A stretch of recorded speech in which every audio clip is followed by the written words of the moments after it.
Ito po ay isang iguana reptile. So isang klaseng iguana reptile na nahuli kasi pinagat to ng aso. Ayan siya. Itong klase na to na iguana, parang omnivore siya, kumakain siya ng herbs at saka isda. Itong klase na to na iguana. So kulay green siya, malaki, taas yung buntot, parang malaking tuko, pero mabilis to tumakbo sa lupa kasi itong reptile na to pwede to sa tubig at saka lupa. Ito ay makikita sa mga bundok at maraming kahoy, yung habitat nila. Hindi palaging mayroong tao doon na pupunta. Ito parang nawala to sa kanyang habitat, kaya nakita ng mga aso.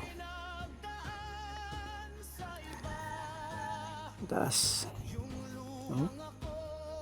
So mayroong talaga yun, yan pinagat ng aso dyan at saka dinakip nila. So bago nila to ibalik sa habitat kung saan to na pwede siya alagyan, kasi endangered species na to endangered species. So ibalik natin to kasi maliit na tong mga ano. So plano nila ibalik talaga to sa parang sa riverbank na ano, sa gilid ng sapa, malayo dito, yung walang tao, palaging tao. So bihira na tayo makakita nito. First time ko nakita. So di-video ko para malaman na mayroon para dito sa amin na ganitong reptile, iguana. O yan, mga aso nag-aaway, tingnan mo, sinisising isa. Ayan.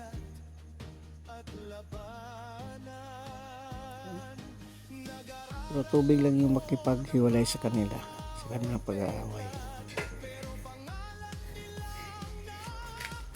Yan, tubig, wala. Yan. So pwede sa tubig, pwede din sa lupa.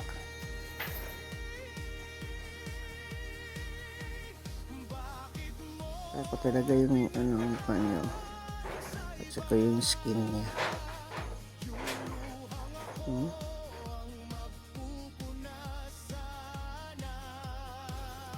Yan.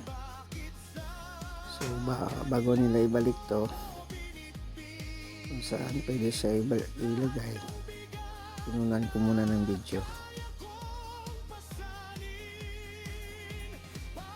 Ayan. So parang sa amphibians family po siguro to. Amphibians.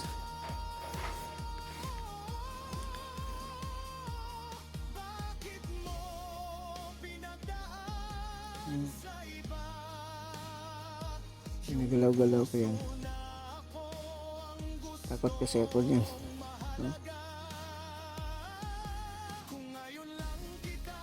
Ayan. So grabe yung skin niya, color ng skin.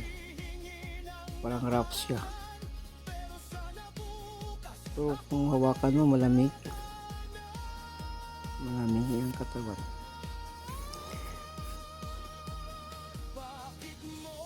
Ang kamay, parang malaking butiki. Thank you guys for watching. Salamat po. Ito po ay iguana reptile. So binalik na to, nabalik na to sa kanyang habitat. Thank you.